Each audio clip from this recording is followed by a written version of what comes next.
got the point. Kdybychom toho zajíce nemohli zabít, no ten člověk to potom nakonec udělal, ale ukázal těm lidem, že prostě by se měli radši stát vegetariány a mnoho z nich se skutečně stalo. In one of our Bhakti Vriksha groups there was a lady coming and she, for 2 years she's come, but she always eats fish. She loves fish because she's coming from that kind of a background. There are some states in India that they eat fish. Chodí jedna paní, která už chodí 2 roky, ale pořád se nemůže zbavit toho, že jí chutná rybí maso, protože má takovou historii v některých státech indických, jedí ryby.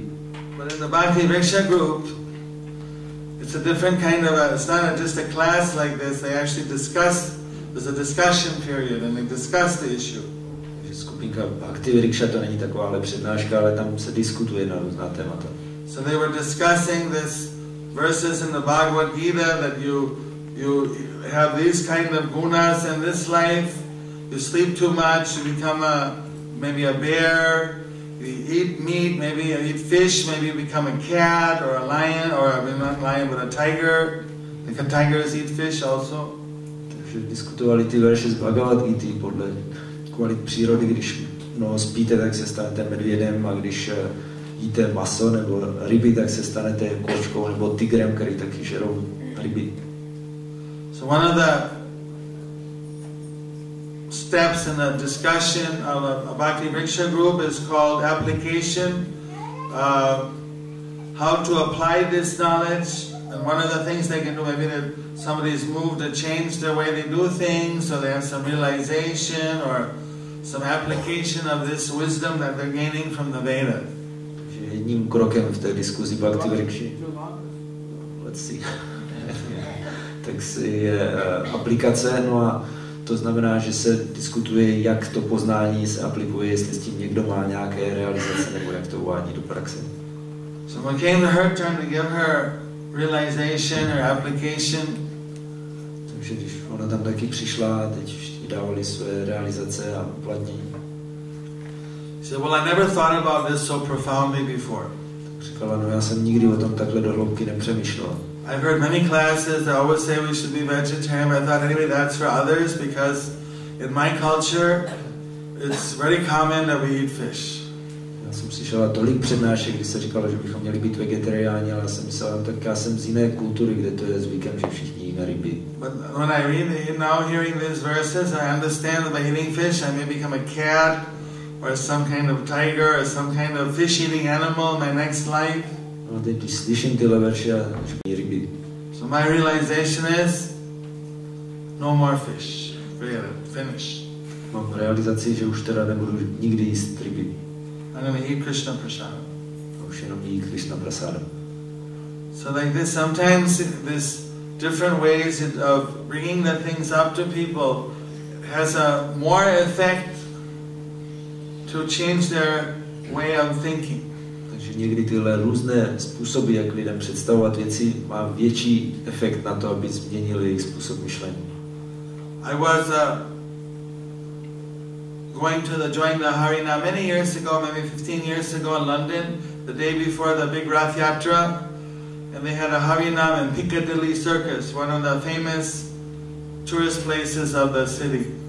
Před lety, možná už to je 15 let, jsem šel na Harinam v Londýně, den před Rath Yatrou na Piccadilly Circus, což je velké náměstí tam v centru města. Casinos, bars, nightclubs, music, Kali Yuga Center, really. Tam jsou kasína, bary, noční kluby, prodejny hudby, tak to je takové středisko Kali Yugy. So I was trying to find the Harinam. We heard the sound, ching ching ching, of the kirtans. Okay, there it is. We parked our car and we went to the Harinam. Já jsem tam šel takhle na Harinam a už jsme poslouchali, odkud se ozývá cinkání, abychom věděli, kam jít. So as I was approaching the Harinam, they just stopped the kirtan. One devotee came out to speak. No a jak jsem se k ním blížil, tak oni zastavili kirtan a jeden oddaný předstoupil, aby promluvil. And his talk to these people who had come to Piccadilly Circus, obviously to enjoy their senses. No a mluvil k lidem, kteří přišli na Piccadilly Circus, aby si užívali smyslu. But his speech was, no a jeho promluva byla, we follow the four regulative principles: no meat eating,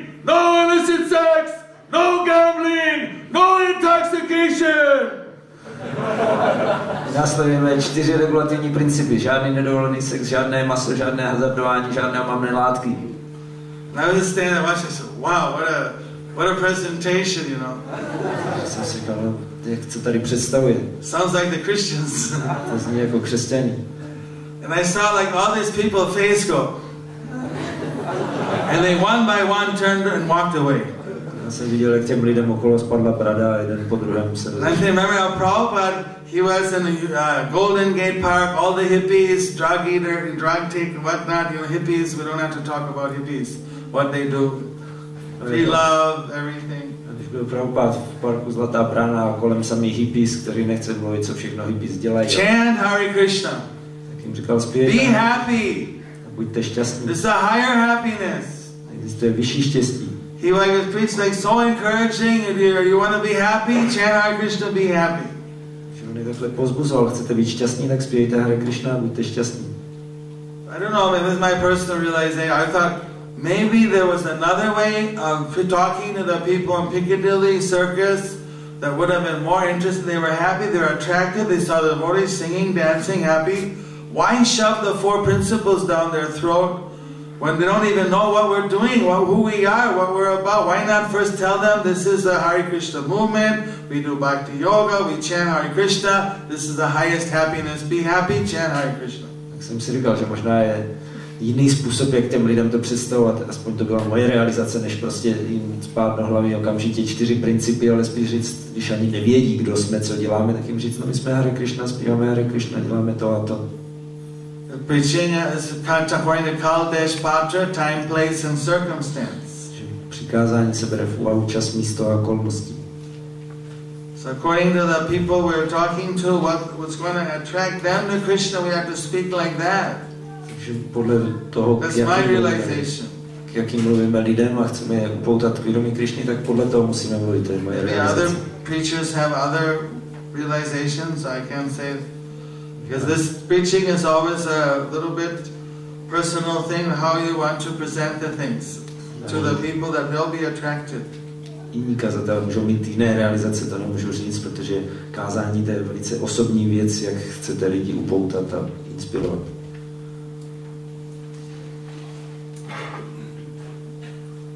Sometimes you have to also talk directly, there's no way around it. Někdy taky musíte mluvit přímo, že se to nedá obejít.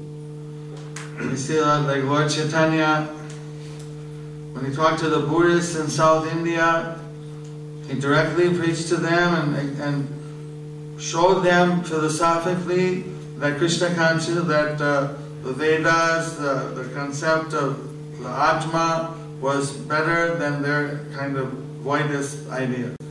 Když pan Chaitanya mluvil v Jižní Indii buddhistům, tak jim kázal přímo a vysvětlil, že Védy a koncept átmy, duše a tak dále je lepší než jejich koncept prázdnoty. But then they came and wanted to kill Lord Chaitanya, they wanted to poison him because they saw he's going to completely convert everybody from Buddhism to the Vedas. No, potom ale chtěli zabít pána Chaitanya a otrávit ho, protože viděli, že on tady všechny obrací z buddhismu na Védy. They came with this food here, our dear Chaitanya Mahaprabhu, we brought you some food. You're such a nice guru, nice sannyasi, please take this food. Takže přinesli nějaké jídlo, drahý pane Chaitanya, tady máme pro vás nějaký dostatek pěkný guru a sannyasi, tak si tady vemte trochu. But then this big bird came flying down, picked up the plate. A pak tam přiletěl ten velký pták a vzal ten tác. Dropped it on the head of the Buddhist guru. A pustil to na hlavu toho buddhistického gurua. He was bleeding, začal krvácet, unconscious. Do bezvědomí. The disciples said, "What can we do? What can we do?" No a žáci říkali, co můžeme dělat. Lord Chaitanya said, "Well, chant Hare Krishna is here, he'll become okay." Pan Chaitanya řekl, no zaspěvejte mu do ucha Hare Krishna a on bude v pořádku. So, like this, Lord Chaitanya initiated the disciples, told them chant Hare Krishna, kind of a pre-initiation, and then they gave the mantra to their guru. Takže takhle Chaitanya Mahaprabhu přesvědčil ty jeho žáky, ať zpívají Hare Krishna, no a oni potom dali mantru i svému guruovi, když ho zbudili. There's an interesting history about Abhiram Thakur. Takový zajímavý příběh o Abhiramovi Thakurovi. Abhiram Thakur is Sridham from Krishna Lila. To je Sridham z Krishna Lily. Who never left the planet. He was there in Vrindavan resting for 5,000 years, 4,500 years. Který neopustil planetu, ale pořád byl ve Vrindavanu 4,5 tisíce let. And then Nityananda woke him up. No, potom ho probudil Nityananda. And woke him up or called him, whatever. And then told him that Krishna Kanaya is now in the planet doing the Sankirtan Yajna, whether he'd like to join. Probudil a říkal, že pán Krishna Kanaya je teďka na orbitu dělá Sankirtan, tak jestli se k němu nechce přidat. So then Sridham came out of the cave that he was in Govardhan. Sridham vyšel z té jeskyně na Govardhanu, které počil. Eternally like a young boy. Proměnil se v mladého chlapce. But he was in Dwapara Yuga size. Pořád měl velikost Dwapara Yugy. So he was very big. Young boys and everyone was bigger in Dwapara Yuga. Dwapara Yuga všichni byli velcí, mladí kluci. He said, "Who are you? You're not. Who are you?" He said, "I'm Balai. I'm Balaram." No a kdo jsi ty? No já jsem Balai, já jsem Balaram. Amongst the cowherd boys, they call Krishna Kanaya. A pasáčkové říkají Krishna Kanaya. And they call Balaram Balai. Říkají Krishna Kanaya, Balaramovi říkají Balai. You don't look like Balai, you're short, what happened to you? Říkal, no ty nevypadáš jako Balai, ty jsi nějaký malý. So for Sridham, Nityananda was almost like 7 feet tall, over 2 meters plus, 2 meters and 6 inches or something, about 15 centimeters. Then he thought that Nityananda looked small. Nityananda, on měl asi 2,15 m, takže pro Sridhama vypadalo, že je nějaký malý. You can imagine how big Sridham was. Představte, jak byl velký Sridham. So, if you're really Balai, then he was the only one who could beat me around the Govardhan Hill. So we'll have a race. If you beat me, I'll believe you. A on říká, no Balai, jestli jsi Balai, tak to bys mě musel zbít, jako jestli mě zbiješ, tak ti. A porazit ho. Porazit ho v běhu kolem Govardhanu. 26 kilometers, a marathon. 21. Takže to je takový maraton 21 km, skoro maraton. On your mark, get set, go! Sridham took off, Nityananda Prabhu took off with him. Takže to odstartovali a Sridham vyběhl na Nityananda Prabhu vyběhl. They're racing full speed going around the one side of Govardhan Hill. Plnou rychlostí běželi po jedné straně kopce Govardhany. Crossing over to the back side. Potom přeběhli na going on the back track. A běželi po zadní straně. Až ke čtvrtému. Coming around to the starting point. Nityananda pulled ahead. It was Nityananda all the way. Až dobíhali zase k tomu startu a Nityananda začínal mít náskok, až nakonec Nityananda vyhrál. Nityananda won! Nityananda byl první. Okay, then I accept. You're Balaram. Dobře, no tak já přijímám, že jsi Balaram. Okay, so now you want to join the Sankirtan movement of Lord Chaitanya? I want to stay here in the cave. What's your idea? Tak co, připojíš se k Sankirtanovému hnutí pána Chaitanya, nebo tady zůstaneš v jeskyni? No, it sounds good. Let's go. Let's join Kanai. Tak to zní dobře, no, tak přidáme se ke Kanajovi. Okay, we can't go like this, you know. This is Dwapara Yuga Lila. Kali Yuga, I reduce you to Kali Yuga size. No, nemůžeš jít takhle ve své velikosti z Dwapara Yuga, teď je Kali Yuga, tak se zmenší. So Nityananda took his hand and put it on the head of Sridham. A Nityananda položil ruku na Sridhamovu hlavu. Put him down to Kali Yuga form. A zmenšil ho do podoby pro Kali Yugu. So he became known as Abhiram Thakur. A tak se z něj stal Abhiram Thakur. So one of the original, so many associates came in the spiritual world to help Lord Chaitanya Nityananda. Mnoho společníků přišlo z duchovního světa, aby pomáhali pánu Chaitanyovi a Nityananda. And then, so then when Nityananda was sent back from Jagannath Puri to preach in Bengal, he took Abhiram Thakur and many other devotees with him. No, když potom byl Nityananda byl poslán z Jagannathpury do Bengalska, aby kázal tam, tak vzal Abhirama Thakura a ještě pár dalších oddaných sebou. And eventually he dropped off, he gave an area for each of his associates to preach in, like a zone. No, každému ze svých společníků dal nějakou takovou oblast, jako zónu, kde mají kázat. Like Prabhupada, we have our GBCs have zones, so Lord Nityananda also gave his associates a region or a zone to preach in.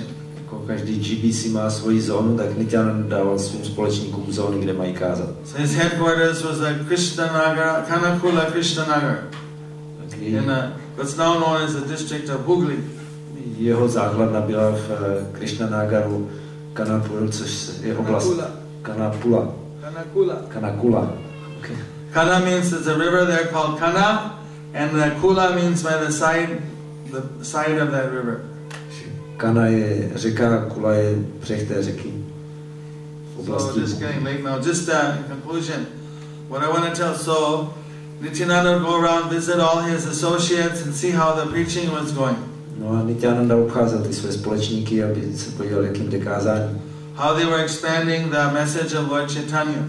Šíří hnutí Pána Chaitanya, nebo poselství Pána Chaitanya. So it said that in this history about Abhiram Thakur, that he met with all of his disciples and his preachers and discussed, what to report to Nityananda, how the things are going, what to do, what's their strategy. No, je popsané, jak Abhiram Thakur vždycky svolal své lidi, ke kterým kázal, své kazatele taky, aby dali dohromady nějaký report pro Nityanandu Prabhu a jak pokračuje kázání. By the way, we have the ministry also, the Congress ministry has, we can copy you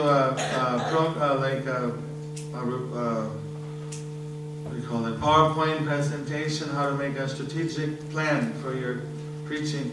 If you want it, we can give you. V našem ministerstvu máme taky takovou prezentaci PowerPointovou, kde můžete to taky dostat ode mě, pokud budete chtít, kde programy, jak koordinujeme tohle kázání. That's another thing. But anyway, Abhiram Thakur, he was meeting with his leaders, and then he was saying, what about this? He had a map, and he was saying, well, what's the progress in the different villages in his area? Tak Abhiram Thakur si takhle udělal setkání s těmi předními kazateli a pak se ptal, no a jak to pokračuje tady, měli mapu a jak to jde v téhle vesnici. So what about this village? This one here. A co tady ta vesnice?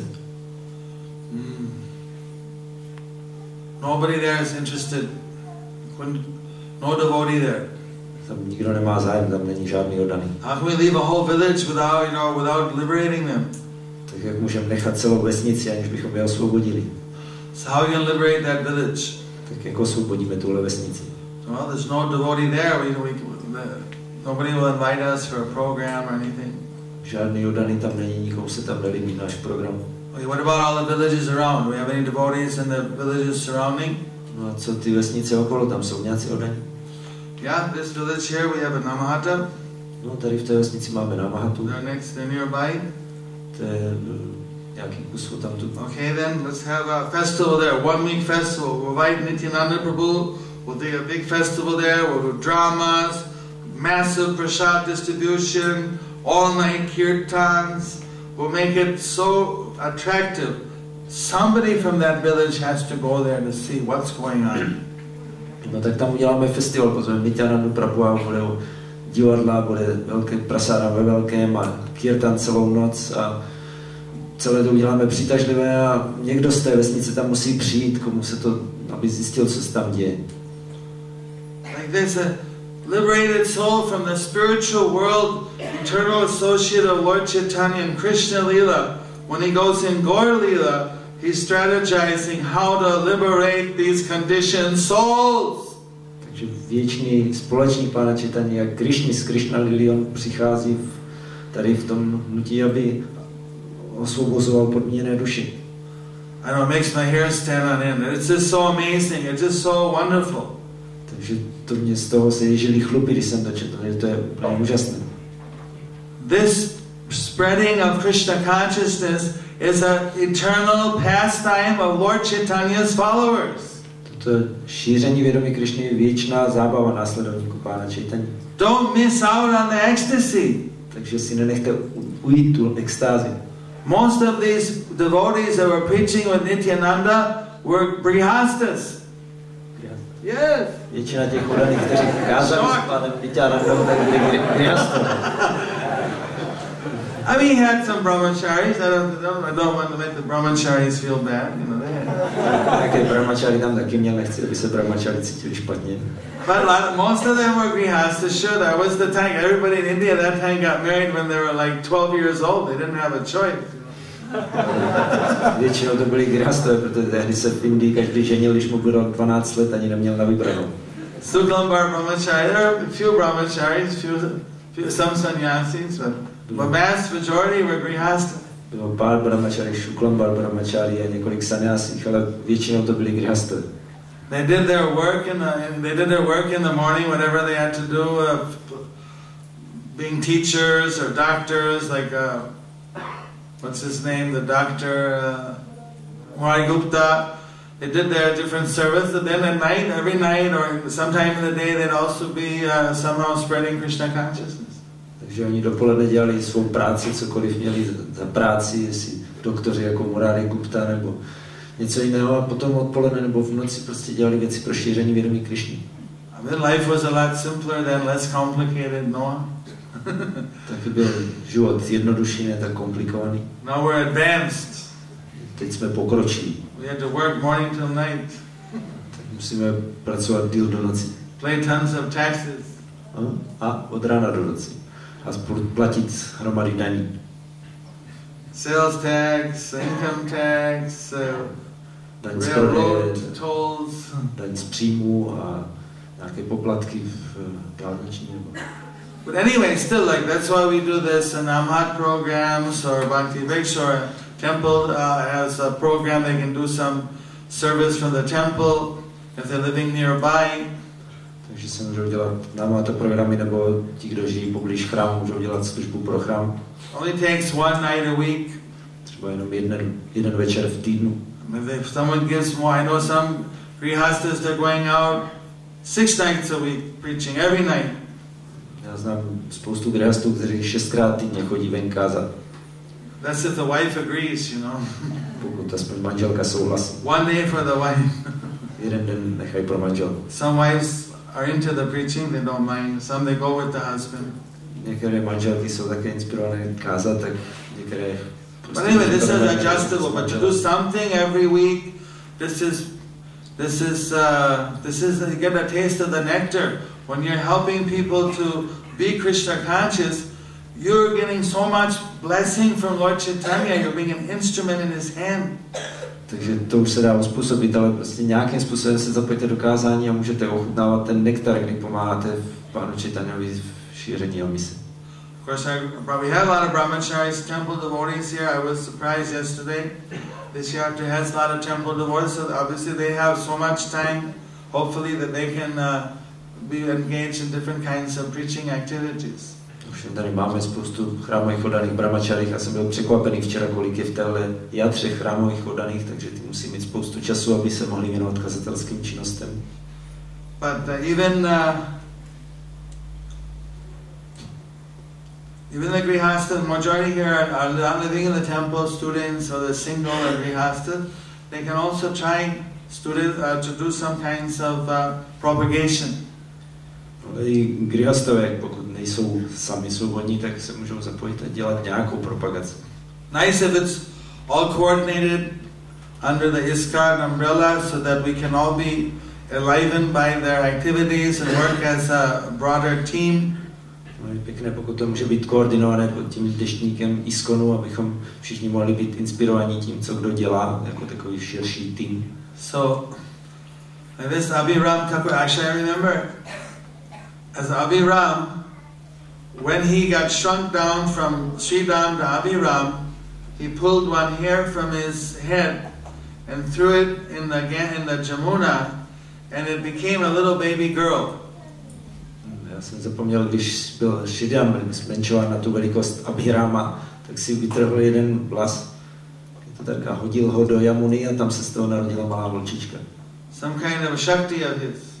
Byla určitá jeho shakti. Liberated soul, they can do all kinds of things. Osvobozené duše můžou dělat všelijaké věci. And it said that this baby then floated down, and somehow on the Kana River was picked up by the queen from this lotus floating. No a je řečeno, že ta holčička plavala po řece dolů na lotosovém listu a tam nějaká královna. I don't know the river roots, but somehow it ended up in some place where this queen saw this baby floating and took her up, and she became like a princess. Řeka donesla tu holčičku na určité místo, kde ji našla královna, která z ní potom udělala princeznu. Then when she grew up, she was like 16 years old or whatever, she was ready for marriage. No, když vyrostla, bylo jí 16 let a byla zralá na vdavky. Then there was somehow Sridham and her met on the side of this river. Tak taky v tu dobu zrovna Sridham. No, Abhiram Thakur. Znamená Abhiram Thakur, v té době tam taky přišli. And like this, eventually they got married, and she was his Shakti for the preaching. She could dance non-stop 48 hours. Takže se stala vlastně Abhiramovou manželkou a potom spolu kázali, ona byla jeho Shakti, která mu pomáhala v kázání, mohla tancovat v kirtanu 14 hodin. So she was preaching to all the ladies. Takže kázala všem ženám. Very interesting things about Abhiram Thakur. There's a history about him. S Abhiramem Thakurem se pojí spousta zajímavých věcí, o něm takový příběh. And I bet my time's over now. Huh? One last time about Abhiram? Ještě jednu zábavu s Abhiramem. 3-4 minutes? Okay, so Abhiram, he had, I think his deities are Gopinath deities. Myslím, jeho božstva, že jsou božstva Gopinatha. And somehow he had worshipped the deities, the doors opened so his disciples could see how to do the puja. A on, když uctíval ta božstva, tak nechával dveře otevřené, aby jeho žáci viděli, jak dělat půjču. And unique is mostly never have like the puja with the open door. Což je takové unikátní, protože nikdy se nedělá půjča s otevřenýma dveřma. Temple, there is a bokul tree. A před tím chrámem stojí bakulový strom. Bokul is a very slow growing tree. To je strom, který roste velice pomalu. But many small leaves. Má spoustu malých lístků. Little small fruits. A malé plody. And small, very highly scented flowers. A velice voňavé malé květy. But somehow this tree had become very big, so it was very old. A ten strom už byl hodně velký, takže hodně starý. And whenever Nityananda would come, he would sit under this bokul tree. A vždycky, když tam přišel Nityananda, tak si sedl pod ten bakulový strom. So it was like a favorite. It was Nityananda's baitak. It was his sitting place. It was worship. The devotees would just go there, bow down, because it was Nityananda's place. It was very important for all the devotees. To bylo místo, kde Nityananda seděl, takže všichni oddaní se tam chodili klanět, protože to pro ně bylo velice důležité místo. So some mystic yogi, maybe tantric, more like a tantric yogi, he came to visit this place. A taky na to místo přišel nějaký mystický yogi nebo tantrik. And he thought, why all these people are following Abhiram Thakur? Who is he? I got some mystic powers. I'm going to show them they should follow me. A on si myslel, proč všichni ti lidi následují Abhirama Thakura, teď já jsem mystik, já mám tolik mystických sil, tak já jim něco ukážu a měli by radši následovat mě. So using his black magic or mystic power, whatever it was, pomocí černé magie nebo nějakých mystických sil, he burnt that bokul tree to ashes. Ten bakulový strom spálil na popel.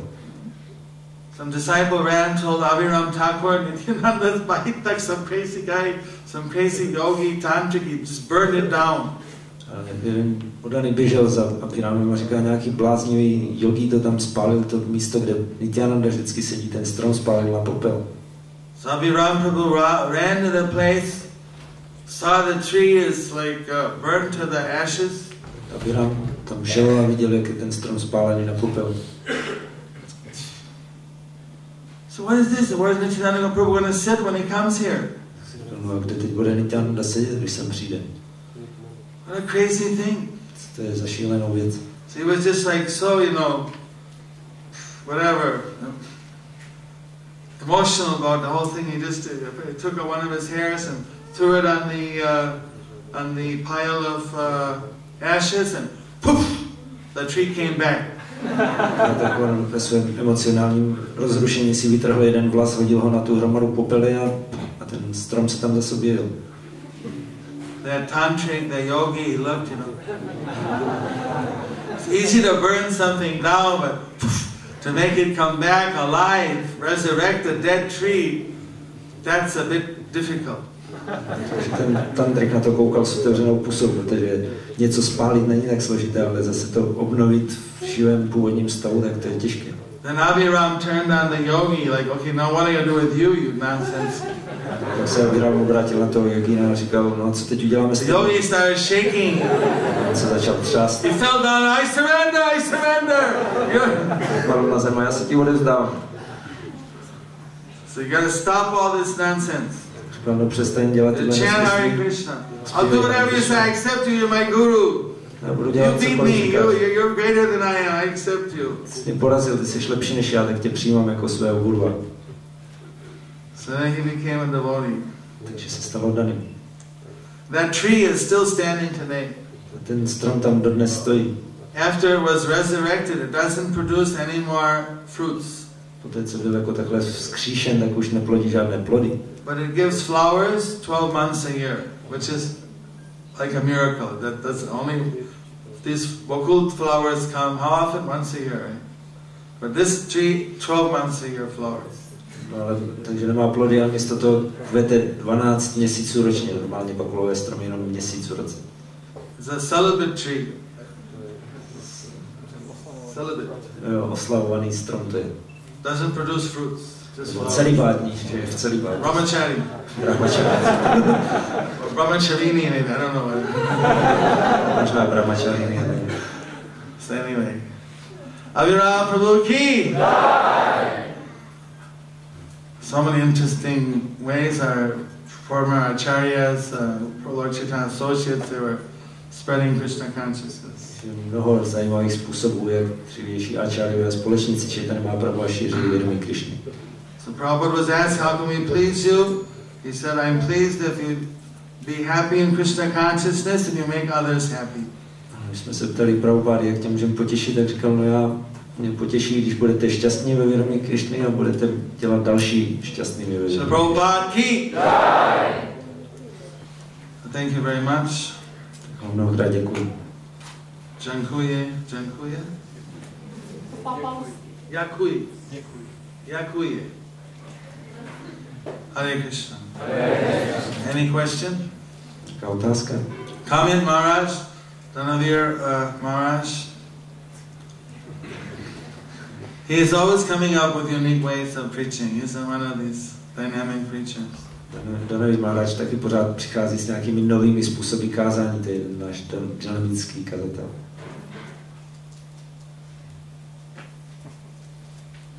As well as applying the very traditional way. Vedle toho, jak podává tradiční způsoby. So anyone, no question, everybody's hungry. Oh, one here. This. Když král Puraja vyjel a měl ten nekonečný to s těma šipama, nekonečného šipu, tak to jako touhy, nekonečné tuže.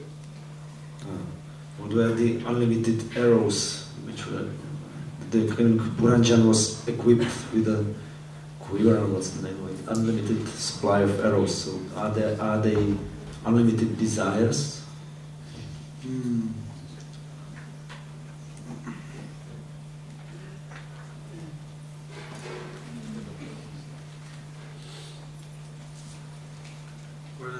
Where does Prabhupada talk about the arrows? Exactly. He says that those explosive arrows are the false ego. He's saying anything about the other arrows? Translation. Je, ale není to ve významu, jestli Prabhupada to vysvětluje.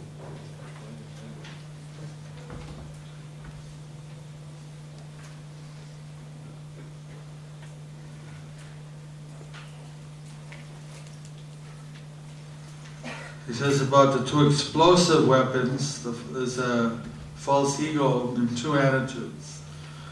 On vysvětluje ty dvě výbušné zbraně, které tam měl, takže to byly dva postoje způsobené falešným egem. I am the body, ahanta.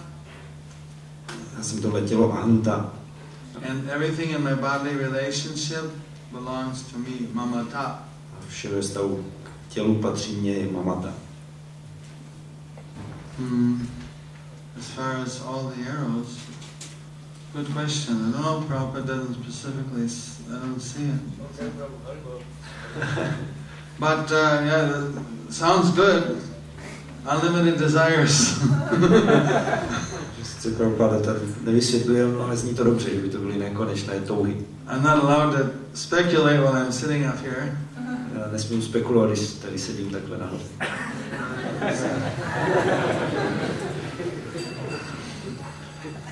It seems sitting down there, you can, see To máte lepší, když sedíte dole. Sounds pretty good. To zní to dost dobře. I'm glad you heard the verse so well. Very attentive. Dobré, že jsi tak pozorný, že jsi slyšel celý. What's your name? Jak se jmenuješ?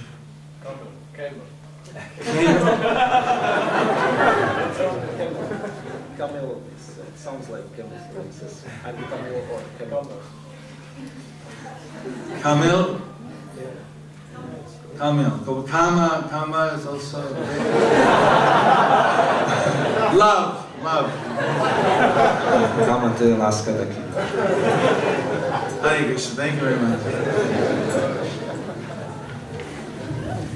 Vážení oddaní, já mám jenom oznámení, prosím vás.